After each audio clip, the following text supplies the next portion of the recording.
News out just this morning, President-elect Donald Trump announced he is naming Thomas Bossert, a veteran of Republican President George W. Bush's administration, as his chief advisor on Homeland Security, counterterrorism, and cybersecurity matters. Meanwhile, Trump has assembled a cabinet full of business leaders, elected officials, and political allies. But their diverging views on key policies could potentially cause headaches for the Trump administration. Here to explain is Naftali Bendavid in Washington. Thanks for joining us. Thanks for having me.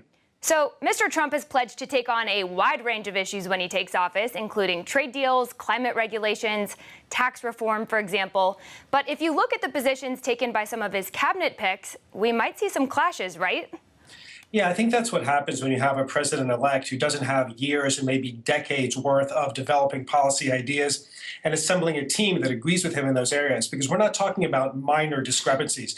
We're talking about the fact that his budget chief, his budget pick, disagrees with him strongly on the question of deficits and how important they are. We're talking about the fact that his defense secretary pick feels much more strongly against Russia and its activities in Ukraine than President-elect Trump has suggested that he feels. We're talking about the fact that his Secretary of State, Rex Tillerson, has talked about climate change as being a real problem, whereas President-elect Trump has dismissed it as a hoax. So these are central issues, and how you can put together a cohesive governing group when you have people who disagree on such central issues, that's a big question. Right. And not only people who disagree with Trump, but people who disagree with each other. I mean, that's certainly a common theme throughout this assembled cabinet. Our own Damian Paletta spoke to some Washington insiders about the president's need to drive his agenda to manage his cabinet. What challenges lie ahead for Donald Trump?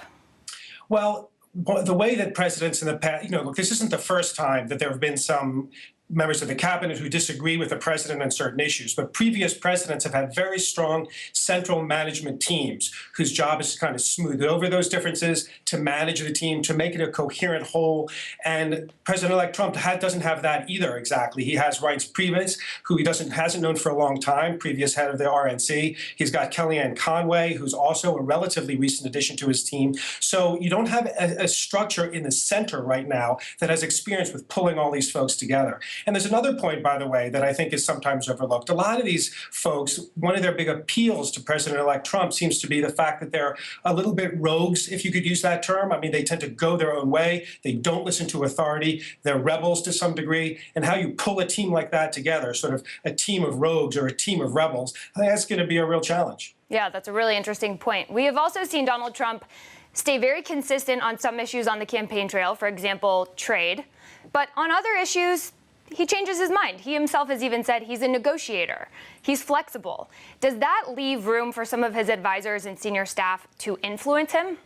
Well, it does, and we may end up with a structure in which cabinet chiefs and other agency heads have a much more significant role in setting policy than in the past, simply because in many of these issues, President-elect Trump may not have well-developed issues. So it's not simply that he would be affected by whoever he speaks to, which is a reputation he's developing. It's somebody who changes his position based to some degree on the last person he talked to, but just that he has not had well-developed, well-thought-out, well-established positions on a whole range of issues that affect the U.S. government. And yeah, that absolutely leaves room for some people who do have well-thought-out positions to have a greater influence. And so it'll be interesting to see if the cabinet secretaries and people on that level have a stronger role in setting policy than we've seen in recent presidencies. All right, Naftali, thank you so much for joining us. Okay, thanks for having me.